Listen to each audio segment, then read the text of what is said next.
جوعان ذاك اليوم ما مع كل ريال، رحت تبغى تاخذ شيء مثل هذا الشيء بريال واحد بس. يا اهلا وسهلا، حياكم الله من جديد في فيديو جديد باجواء حلوه. الاجواء اليوم رايقه، والاجواء اليوم تتطلب اني ادلكم على محل جديد يوفر على جيبك ويكون خفيف على الجيب ثقيل على المعده. هذا المطعم او البوفيه الكشخه اللي بنروح لها اليوم عنده ساندويتش بريال واحد بس، فخلونا نروح ونستكشف سندويشة ملموم. وطريقة تذكرني بمحل ثاني اللي هو بس انك تجي تاخذ وتمشي مقفل، ما تشوف الا الكاشير، تحاسب تخلص امورك وتخلص.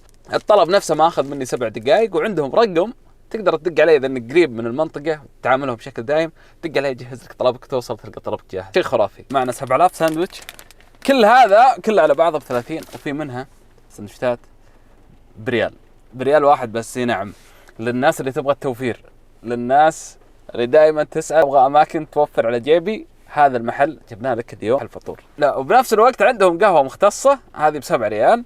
خلونا نشوف، نقول بسم الله، نجيب طاولتنا الذهبية نحطها. طيب خلونا نشوف السيجنتشر. عندهم بيض مسلوق سيجنتشر، فما ادري وش قصته او وش فكرته، ولعل وضحت الفكرة. تشوفون صامولية بالبيض، ولكن معها خضار على طماط بصل، مثير للاهتمام. غريبة. خلونا نجرب السيجنتشر حقهم. قول بسم الله. ساندويتش جميل، ولكنه عبارة عن فوضى. إنه بيض مسلوق على عادي مفروم، ومعه 7000 سلطة وعيش. هذا هو السيجنتشر. طيب نجي للشغلة الثانية، هذا الحلومي. هذه الأشياء الفاخرة إلى الآن. خلونا نشوف. بسم الله. حلومي وبستو حركات، لكنها في صامولية. شيء فاخر. أدري واضحة معاكم ولا لا، بس يعني شغل مرة نظيف.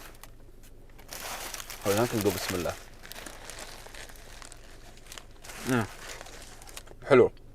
هذه ما خاب ظني ب4 ريال ونص.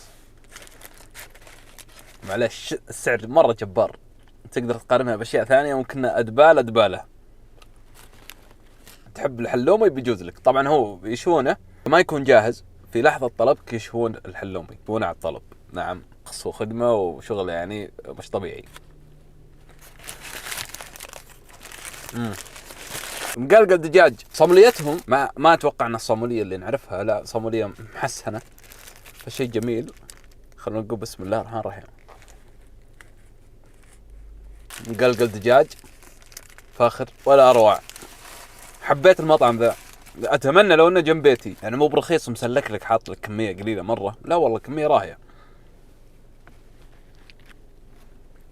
محل فخم. طبعا هذه واحدة من الكلاسيك، شكشوكة جبن. نقول بسم الله.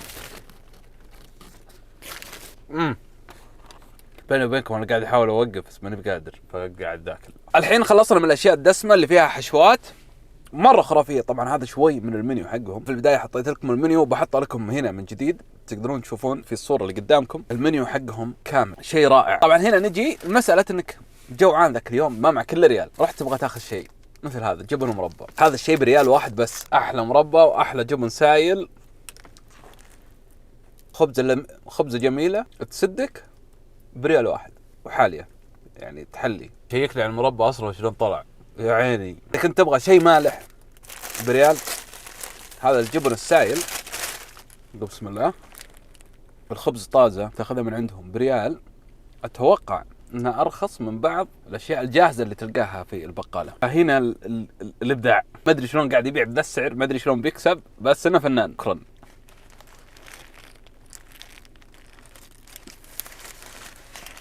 اخر شغلة معانا، اتوقع هذه اغلى شغلة، هذه ب6 ريال. ساندويتش، هذا اغلى ساندويتش. بسم الله. نوتيلا وزبدة فول سوداني. فبعد هذا كله نبدأ نحلي الحين ونشوف الخلطة هذه. قد جربتها مرة وكانت ملكية صراحة. بسم الله. والدسامة هذه ايش يبيلها؟ يبيلها قهوة مختصة، وعندهم قهوة مختصة ب7 ريال. طبعا في شاي عدني مدري ايش، بس انا بغيت قهوة مختصة لأن الصباح وابغى يعني قهوة حلوة. وهذه اللقمة الهنية. مكس زبدة فول سوداني مع نوتيلا ثقيل، ولكن من اعظم الاشياء اللي ممكن تذوقها ابد. صامولية ريسز عظمة. طبعا المحل هذا يفتح من 6 الصباح إلى 12 أو 6 الصباح إلى 1. اللوكيشن حقه تحت في الوصف. صراحة هذا المطعم من المطاعم اللي نحتاجه ينتشر. يعني إذا كنت تخيل موجود جنب بيتك محل زي هذا، مسألة الفطور خلاص، تبغى شيء خفيف خفيف سريع سريع وخفيف على جيبك، تروح لهذا المحل تاخذ منه وتمشي، تروح دوامك، تروح اللي هو مبسوط. تجربة جميلة، تجربة لطيفة، محل حبيتها مرة، وخاصة المكس ما بين بوفية وطورها، لا باكجينج ولا قهوة مختصة موجودة عندهم، ولا الحركات الحلوة زي النوتيلا وسوداني مدري ايش. نفس الوقت عنده خيارات موجودة بريال واحد بس. هذا أكثر شيء شدني. ما أدري كم أسبوع وأنا أحاول أروح له، ولكني ما ألحق عليه بسبة الوقت، لكن اليوم قدرت ألحق. شيء جميل لا يفوتك. إذا حولك أتوقع أنك لازم تصير زبون دائم فيما لا.